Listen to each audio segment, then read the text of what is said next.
बिस्मिल्लाहिर्रहमानिर्रहीम dear students. हम आज एम्ब्रियोलॉजी के सेकंड पार्ट को डिस्कस करेंगे, ठीक है। तो heart embryology, the second part of heart embryology. इसमें यहाँ पे कुछ स्ट्रक्चर लिखी हुई हैं और इन स्ट्रक्चर से कौन कौन से हमारे पास स्ट्रक्चर्स डिराइव होते हैं, यानी कौन कौन से स्ट्रक्चर को ये गिव राइज देते हैं, ठीक है, यानी इससे डेवलप हो जाते हैं, ठीक है। तो यहाँ पे हम पढ़ेंगे कि जो राइट कॉमन कॉर्डियल वेन है and right interior cordial vein, ठीक है, ये सुपीरियर वेना केवा को राइज देते हैं, ठीक है। यानी मतलब ये है कि जो राइट कॉमन कॉर्डियल वेन है, ठीक है, और राइट इंटीरियर कॉर्डियल वेन है, ये एम्ब्रियोलॉजिकल लाइफ में मौजूद होते हैं और इनसे बनते हैं सुपीरियर वेना केवा। इसका मतलब ये है कि अगर एमसीक्यूज में आ जाए कि सुपीरियर वेना केवा इज डिराइव्ड फ्रॉम, तो आंसर क्या होगा? Right common cordial when and right interior cordial when. ये थोड़ा रटा सा है, तो यहाँ पे हमारे पास क्या है? कॉर्डियल वेन्स है, ठीक है, these are the cardinal veins. तो जो कॉर्डियल वेन्स हैं ये किसको डेवलप, किस स्ट्रक्चर में डेवलप होते हैं? तो हम कहेंगे कि सुपीरियर वेना केवा। ये हैं एम्ब्रियोलॉजिकल स्ट्रक्चर्स, ठीक है। इसके बाद हमारे पास जो दूसरा स्ट्रक्चर है वो है पोस्टीरियर कॉर्डियल वेन, ठीक है, posterior cardinal, subcardinal and supracardinal veins. ये इंफीरियर वेना केवा को इसमें डेवलप हो जाते हैं, ठीक है। Posterior cardinal vein, posterior cardinal vein, subcardinal and supracardinal vein, this vein give rise to inferior vena cava, ठीक है। तो ये जो वेन है ये सुपीरियर वेना केवा को राइज देते हैं, ठीक है। इसके बाद हमारे पास क्या है? राइट हर्न of sinus venosus. Sinus venosus जो है ये डायग्राम में देख ले, ये क्या है? हमारे पास साइनस हर्न है, ठीक है, ये है हर्न, साइनस हर्न, और ये हमारे पास डेवलप होता है इन द साइनस वेनोसस में, ठीक है। तो ये साइनस वेनोसस है और ये जो है हर्न है, ठीक है। तो यहाँ पे क्या लिखा हुआ है? यहाँ पे लिखा हुआ है कि जो राइट हर्न है, ठीक है, राइट हर्न ऑफ साइनस वेनोसस, ठीक है, जो राइट वाला हर्न है वो डेवलप होता है smooth part of right atrium which is also sinus venarum, ठीक है, smooth part of right venarum, right atrium which is sinus venarum, ठीक है। तो जो स्मूथ पार्ट है राइट एट्रियम का वो डेवलप होता है किस स्ट्रक्चर से? Right horn of sinus venosus. यहाँ पे क्या है? साइनस वेनोसस, ठीक है, ये है हमारे पास साइनस वेनोसस। अब ये है हमारे पास बल्बस कॉर्डस, जिसको भी हम डिस्कस करेंगे, ठीक है। अब यहाँ पे क्या लिखा हुआ है अनदर पार्ट में कि लेफ्ट हर्न ऑफ साइनस वेनोसस। हमने क्या बोला? ये है साइनस वेनोसस, ठीक है, this is the sinus venosus, ठीक है। इसका जो लेफ्ट हर्न होता है, ठीक है, इसके लेफ्ट एंड राइट हर्न होते हैं, ठीक है। अब हमने यहाँ पे कहा कि जो राइट हर्न है साइनस वेनोसस का वो राइट एट्रियम का स्मूथ पार्ट बनाता है, ठीक है, लेकिन जो लेफ्ट हर्न है साइनस वेनोसस का, जो लेफ्ट हर्न ऑफ साइनस वेनोसस है ये बनाता है कि स्ट्रक्चर को कोरोनरी साइनस को बनाता है, ठीक है। इसके बाद हमारे पास है प्रिमिटिव पल्मोनरी वेन। जो प्रिमिटिव पल्मोनरी वेन है वो बनाता है smooth part of left atrium. यहाँ पे हमने कहा कि smooth part of right atrium बनाता है कौन? राइट हर्न ऑफ साइनस वेनोसस। लेकिन अगर हम कहें कि लेफ्ट एट्रियम का जो स्मूथ पार्ट है वो बनाता है, तो इसका आंसर क्या होगा? Primary pulmonary vein.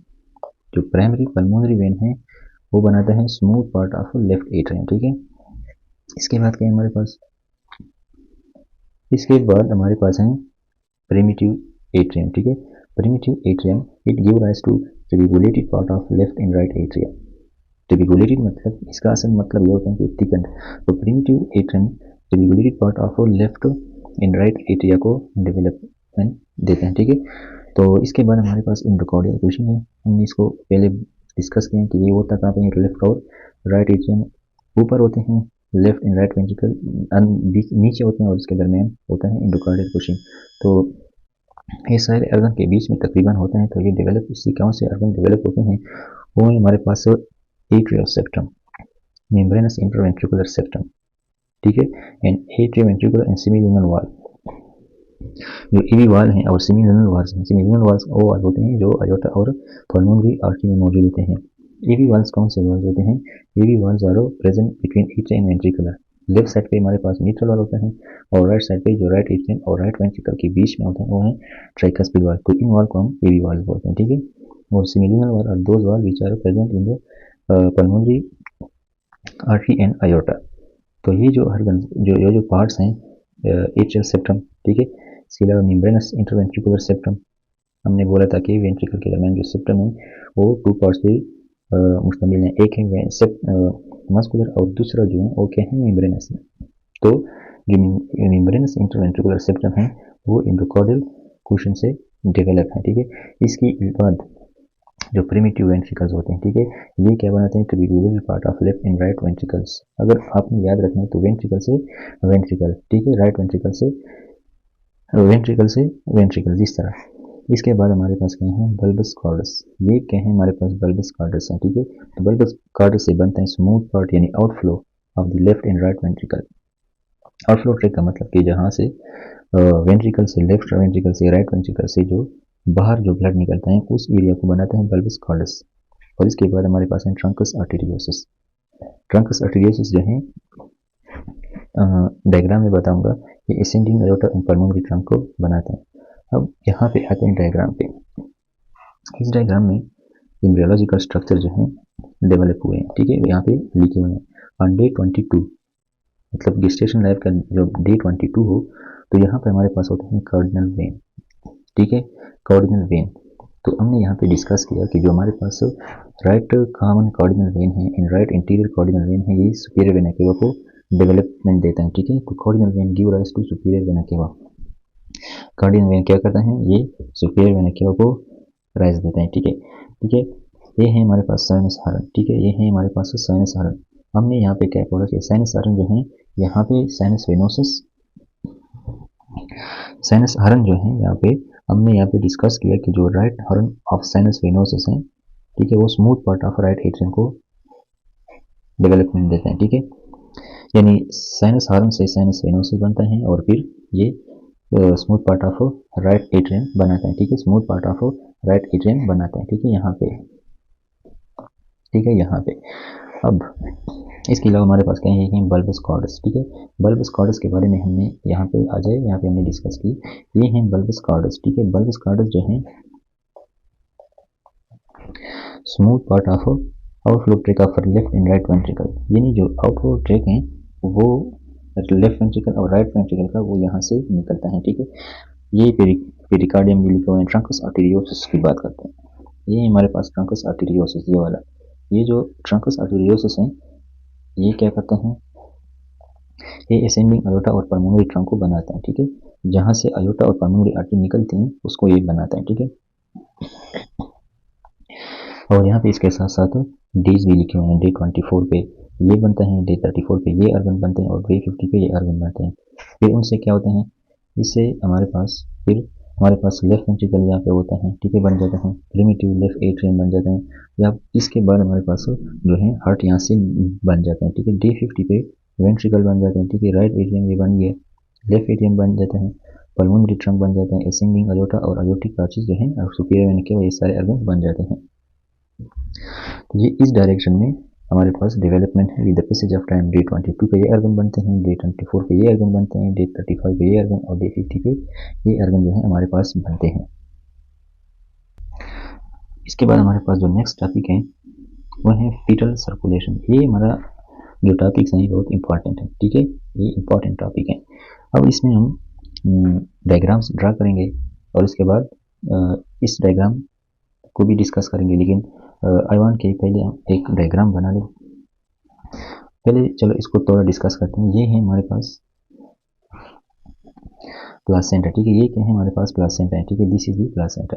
प्लासेंटा का मतलब क्या है कि यहाँ पे ये जो ब्लड वेसल्स हैं ये फीटल की तरफ एम्ब्रियो की साइड पे जा रहे हैं, ठीक है। ये जो ब्लड वेसल्स हैं, this blood vessel are going to the embryo of foetus, ठीक है। ये ब्लड वेसल ये है मदर साइड, ये वाला साइड मदर का है, ठीक है, और मदर के साथ ये प्लासेंटा जो है अटैच है। अब वो प्लासेंटा से क्या जाता है, एक हमारे पास वेन जाते हैं जिसको हम क्या बोलते हैं, अम्बिलिकल वेन।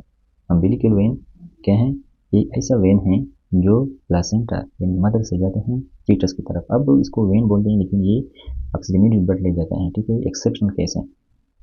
जो वेन मदर से या प्लासेंटा से ब्लड ले जाता है फीटस की तरफ, इसको हम अम्बिलिकल वेन बोलते हैं। अब यहाँ हम ऑक्सीजनेशन के हवाले से एक्सेप्शनल केस ले लेंगे। यानी ये नाम तो वेन है, लेकिन ये ब्लड जो ले जाते हैं वो है ऑक्सीजनेटेड ब्लड। तो यहाँ से जो है ऑक्सीजनेटेड ब्लड ले जाते हैं ये, ठीक है, ऑक्सीजनेटेड ब्लड, ये ऑक्सीजनेटेड ब्लड ले जाते हैं।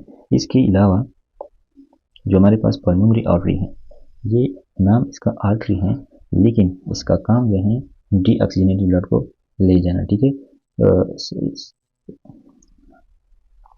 ये डीऑक्सीजनेटेड ब्लड को ले जाते हैं, ठीक है, इसका नाम आर्टरी है, लेकिन ये हमारे पास रिलेटेड नहीं है फीटल सर्कुलेशन के साथ। यहाँ पे एम्बिलिकल आर्टरी की असल में मैं बात कर रहा था कि जो एम्बिलिकल आर्टरी है ये है हार्टरी, लेकिन ये भी डीऑक्सीजनेटेड ब्लड ले जाते हैं। तो हमारे पास बॉडी के अंदर दो एक्सेप्शन केस होते हैं। यानी हमें पता है कि नॉर्मली वेन जो है वो ऑक्सीजनेटेड ब्लड नहीं ले जाता, वो डीऑक्सीजनेटेड ब्लड ले जाता है, और आर्टरीज जो है वो ऑक्सीजनेटेड ब्लड ले जाता है। लेकिन we have two exception case, एक है फीटल सर्कुलेशन में, ठीक है, और एक है पल्मोनरी सर्कुलेशन में। जो हमारे पास फीटल सर्कुलेशन में वो है हमारे पास अम्बिलिकल वेन और अम्बिलिकल आर्टरीज, और pulmonary arteries and pulmonary veins, these are in the pulmonary circulation। तो pulmonary circulation और fetal circulation, यहाँ पे जो ब्लड वेसल है वो अपचित होते हैं, ठीक है, ऑक्सीजनेशन के हवाले से। तो ये हमारे पास क्या है, प्लासेंटा है, ये है मदर, ठीक है। यहाँ से एक वेन जाता है, a vein go from here to the foetus, और इसको हम बोलते हैं अम्बिलिकल वेन, ठीक है। ये ऐसा वेन है जो ऑक्सीजनेटेड ब्लड को ले जाते हैं to the foetus from the mother. अब ये वेन जो है यहाँ पे, ये हमारे पास क्या है, लीवर है, ये क्या है हमारे पास, दिस इज लीवर। ये हमारे पास पोर्टल वेन है, लेकिन इसको यहाँ पे हम डिस्कस नहीं कर रहे। ये जो है हमारे पास वेन यहाँ पे आता है,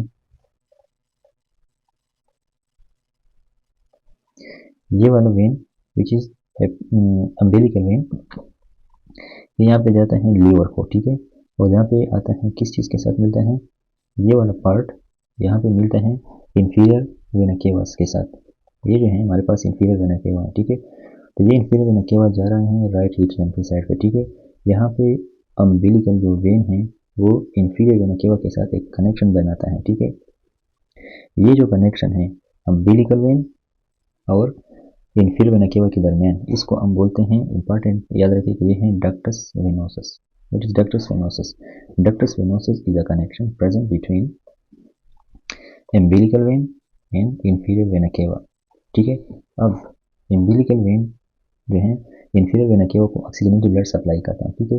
तो यहाँ पे जो ब्लड है, यहाँ पे नीचे इस साइड पे ये पूरा के पूरा डीऑक्सीजनेटेड है तकरीबन, लेकिन जब umbilical vein का ब्लड इसके साथ यहाँ पे मिक्स हो गया तो यहाँ रेड हो गया। इसका मतलब क्या है कि ये ऑक्सीजनेशन इसमें आ गई, तो इसमें ऑक्सीजनेशन जो है इंक्रीज हो जाती है और फिर ये राइट एट्रियम में जाता है, ठीक है। तो अब ये ब्लड जो है राइट एट्रियम में जा रहा है, ठीक है। राइट एट्रियम में जब जाता है तो अब हमारे पास चूंकि बर्थ नहीं हुआ है, तो राइट एट्रियम और लेफ्ट एट्रियम के दरमियान क्या है, एक ओपनिंग है, और इस ओपनिंग के जरिए से ब्लड जो है लेफ्ट एट्रियम में जाता है, ठीक है। ये ब्लड जो है लेफ्ट एट्रियम में चला गया, ठीक है। This blood went go into the left atrium, ठीक है। यहाँ पे राइट एट्रियम में जब ब्लड आता है, ठीक है, तो जब राइट एट्रियम में ब्लड आता है तो ये ब्लड जो है ऑक्सीजनेटेड जो होता है वो जाता है लेफ्ट एट्रियम में, ठीक है। लेफ्ट एट्रियम में ये ब्लड जाता है, ठीक है। तो इसको रेड के साथ दिखा रहा हूँ, तो ये राइट एट्रियम में, सॉरी लेफ्ट एट्रियम में ब्लड आ गया, ठीक है। लेफ्ट एट्रियम से फिर ब्लड जाता है नीचे लेफ्ट वेंट्रिकल में, ठीक है, और जब लेफ्ट वेंट्रिकल पंप हो जाता है तो ब्लड जाता है आयोर्टा में, ठीक है। ब्लड गो इनटू द आयोर्टा में, ठीक है। अब यहाँ पे हमारे पास सुपीरियर वेना केवा भी है, और ये सुपीरियर वेना केवा नीचे की तरफ इसमें ब्लड आता है, लेकिन ये जो ब्लड होता है ये डीऑक्सीजनेटेड होता है, ठीक है। ये deoxygenated blood right superior vena केवा से आता है राइट एट्रियम में। जब राइट एट्रियम में ये ब्लड आता है तो राइट एट्रियम से जाता है राइट वेंट्रिकल में, राइट वेंट्रिकल से फिर जाता है पल्मोनरी आर्टरी में, ठीक है। पल्मोनरी आर्टरी में जाता है डीऑक्सीजनेटेड ब्लड। अब यहाँ पे इंपॉर्टेंट चीज आ जाती है, और वो इंपॉर्टेंट चीज ये है कि जब बर्थ नहीं होता तो ये जो पल्मोनरी आर्टरी हैं ये बंद होते हैं, ठीक है ना, आगे से बंद होते हैं, यानी लंग के अंदर कोई ब्लड नहीं जाता बर्थ से पहले। Before the birth no blood does go to the lungs. तो अगर ये हमारे पास बंद है तो फिर ये ब्लड कहाँ जाएगा, ठीक है। अगर let's say this is closed, तो यहाँ पे हमारे पास बर्थ से पहले एक ओपनिंग या ट्यूब होती हैं, कनेक्शन होती हैं जो मौजूद होती हैं पल्मोनरी आर्टरी और हायोटा के दरमियान, ये वाला, और इसको हम क्या बोलते हैं, डक्टस आर्टेरियोसस। डक्टस आर्टेरियोसस, तो ductus arteriosus is a connection between pulmonary artery and iota. Pulmonary artery और आयोटा के दरमियान जो कनेक्शन है उसको हम क्या बोलते हैं, डक्टस आर्टेरियोसस। सो अब एक बात नोट कीजिए कि ये जो हमारे पास डक्टस आर्टेरियोसस है ना, ये डक्टस आर्टेरियोसस पैदाइश से पहले हमारे पास अगर लंग के अंदर ब्लड नहीं जा रहा, ये क्लोज है ये वाला, तो यहाँ पे जो प्रेशर होता है वो बहुत ज़्यादा होता है, और इतना ज़्यादा होता है पल्मोनरी आर्टरी के अंदर कि यहाँ पे प्रेशर कम होता है एज कम्पेयर टू यहाँ का, यानी पल्मोनरी आर्टरी के अंदर जो प्रेशर होता है वो ज़्यादा होता है आयोटा से जब बर्थ नहीं होता, it is before the birth. तो यहाँ पे होता क्या है कि जो ब्लड होता है, ब्लड जो है, इसलिए ब्लड पल्मोनरी आर्टरी से जाता है आयोटा के अंदर, और इस कनेक्शन को जो पल्मोनरी आर्टरी और आयोटा के दरमियान मौजूद है, इस कनेक्शन को हम क्या बोलते हैं, डक्टस आर्टेरियोसस। इसके बाद ये मिक्स ब्लड जो है, यानी एक combination of oxygenated and deoxygenated blood will come over here, ठीक है, यहाँ पे आता है, ठीक है, और फिर इधर से क्या है, जाता है नीचे की तरफ, टिश्यूज के अंदर जाता है, और फिर यहाँ से जब ब्लड आता है ना, तो ये है हमारे पास इंटरनल हीलियक आर्टरी, ठीक है, और यहाँ से फिर दो आर्टरीज निकलते हैं, इंपॉर्टेंट आर्टरीज, जो इंटरनल हीलियक आर्टरीज हैं, यहाँ से हमारे पास दो इंपॉर्टेंट आर्टरीज निकलते हैं, और इसको हम क्या बोलते हैं, these are the two important arteries, जिसको हम बोलते हैं अम्बिलिकल आर्टरीज।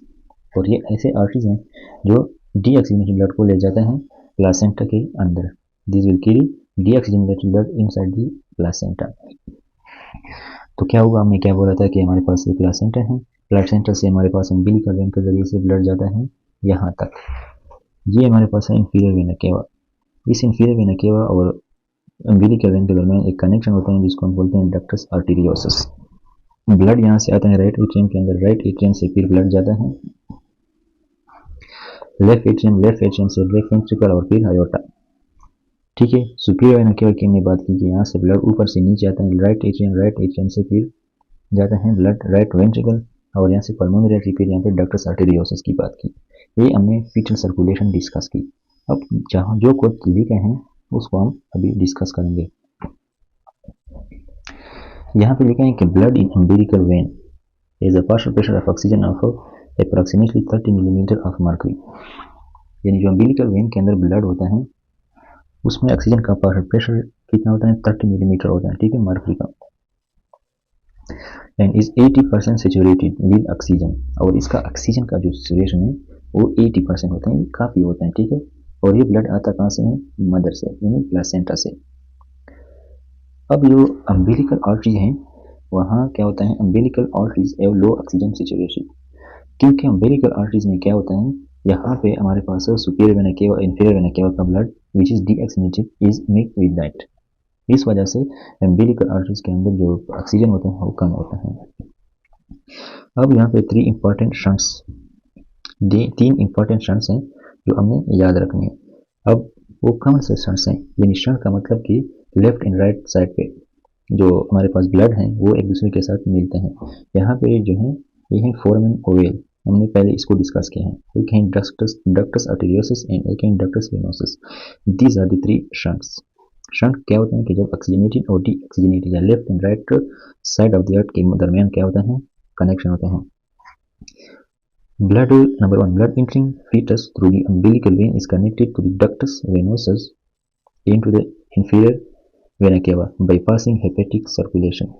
यहाँ पे हमने डिस्कस किया ये चीज़ कि जो inferior vena cava है और pulmonary umbilical जो वेन है, यहाँ पे जो कनेक्शन है उसको हम क्या बोलते हैं, ductus arteriosus venosus, ductus venosus. Second point पे जो डक्ट है वो है हमारे पास foramen ovale, most of the highly oxygenated blood reaching the heart through inferior vena cava is directed through the foramen ovale into the left atrium.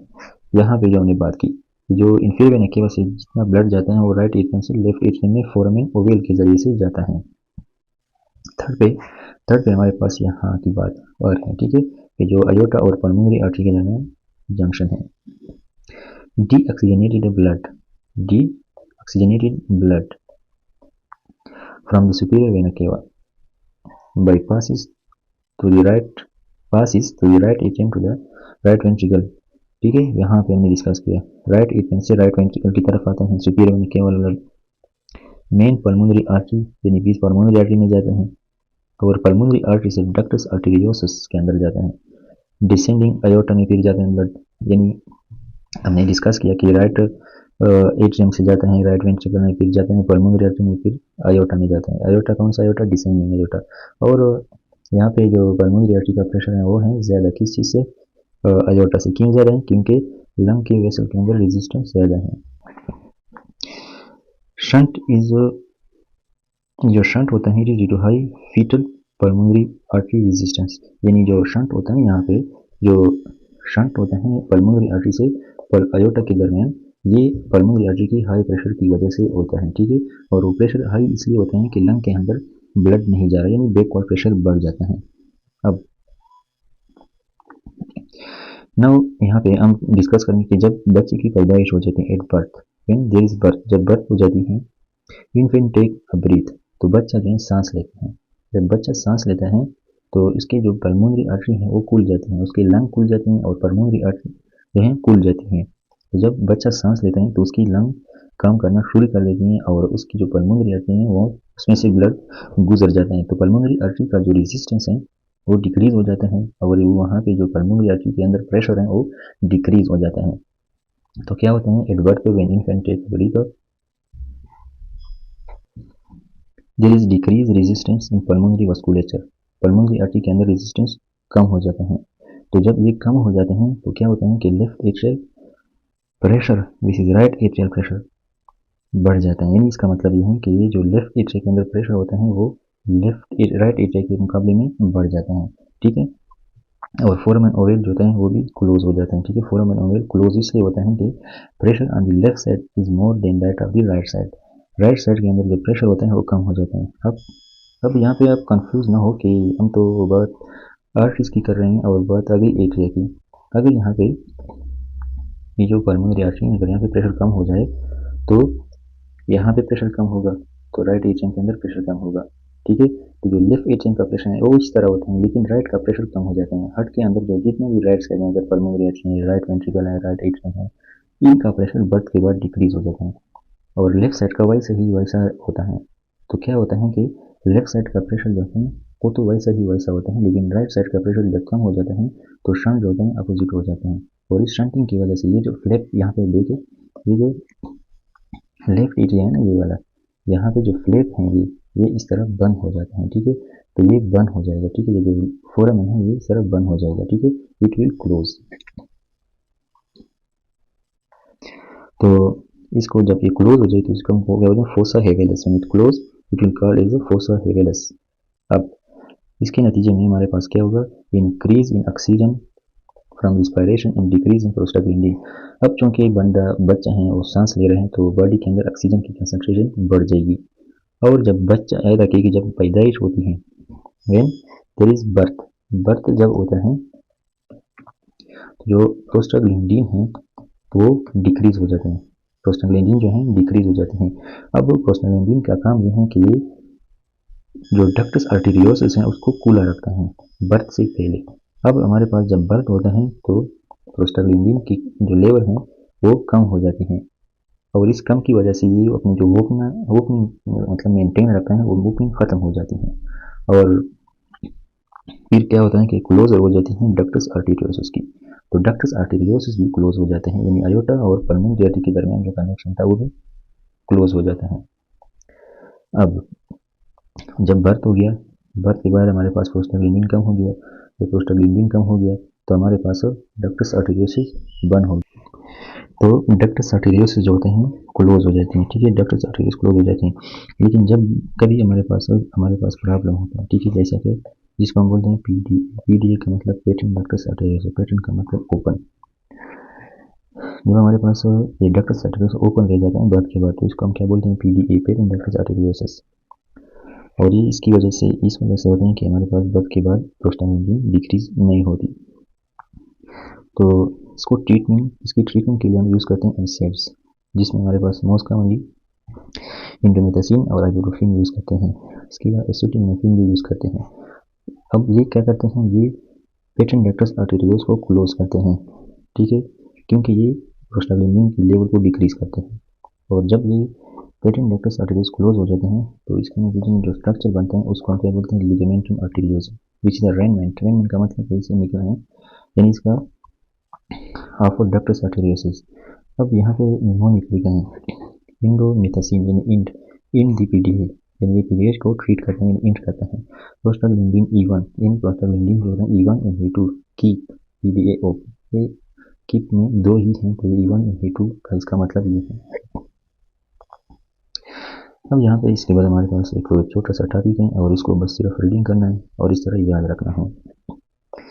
हमारे अंदर में फीटल पोस्ट नेटल डिराइवेटी, यानी फीटल के अंदर जो अर्गन होते हैं जब बर्थ हो जाते हैं तो बर्थ के बाद उनमें क्या क्या चेंजेस आ जाते हैं और उनको कौन कौन से डिराइवेटीज आ जाते हैं उसके अंदर। तो ये फीचर स्ट्रक्चर है, जितने भी नीचे स्ट्रक्चर हैं ये वो स्ट्रक्चर हैं जो फीचर्स के अंदर मौजूद होते हैं। ये हैं पोस्ट नेटल डिराइवेटी, यानी बर्थ के बाद इसके कुछ निकलता है ये वो है, और इसके बारे में कुछ इंफॉर्मेशन नोट्स। तो सबसे पहले हमारे पास है डक्टस आर्टेरियोसस। डक्टस आर्टेरियोसस जो ये जब क्लोज हो जाते हैं तो इसको हम क्या बोलते हैं, लिगामेंटम आर्टेरियोसस, यानी ये डक्ट जो होते हैं, ये नाली जो होती है वो एक लिगामेंट बन जाती है, इसको हम बोलते हैं लिगामेंटम आर्टेरियोसम। ये है near the left laryngeal nerve, laryngeal nerve इसके साथ। इसके बाद हमारे पास है डक्टस वेनोसस। डक्टस वेनोसस जो है इससे बनता है लिगामेंटम वेनोसस, यानी डक्टस से लिगामेंटम। फोरामेन ओवल से बनता है फोसा ओवल्स, यहाँ लिगामेंट नहीं होता, फोसा होता है, डिप्रेशन बन जाता है। एलेंटाइस यूरेकस, यहाँ मीडियन अम्बिलिकल लिगामेंट से बनता है, ठीक है। अब ये यूरेकस जो है it is a part of allantois between bladder and the umbilicus. Umbilicus और ब्लैडर के दरमियान जो पार्ट है एलेंटाइस का वो है यूरेकस, यानी ये हमारे पास क्या है, अम्बिलिकस है, ये हमारे पास क्या है, ब्लैडर है। इसके दरमियान जो पार्ट है इसको हम क्या बोलते हैं, यूरेकस। अब इसके बाद हमारे पास है umbilical arteries. Umbilical arteries medial umbilical ligament बनाता है, ठीक है। और अम्बिलिकल वेन ये जो होता है ligamentum teres hepatis round ligament which is contain in the falciform ligament, G80 में पाएंगे। तो ये हमारे पास क्या है, हार्ट की embryology. This is all about embryology of cardiovascular system. इसके बाद हम इंशाल्लाह बाकी पार्ट डिस्कस करेंगे एनाटॉमी में।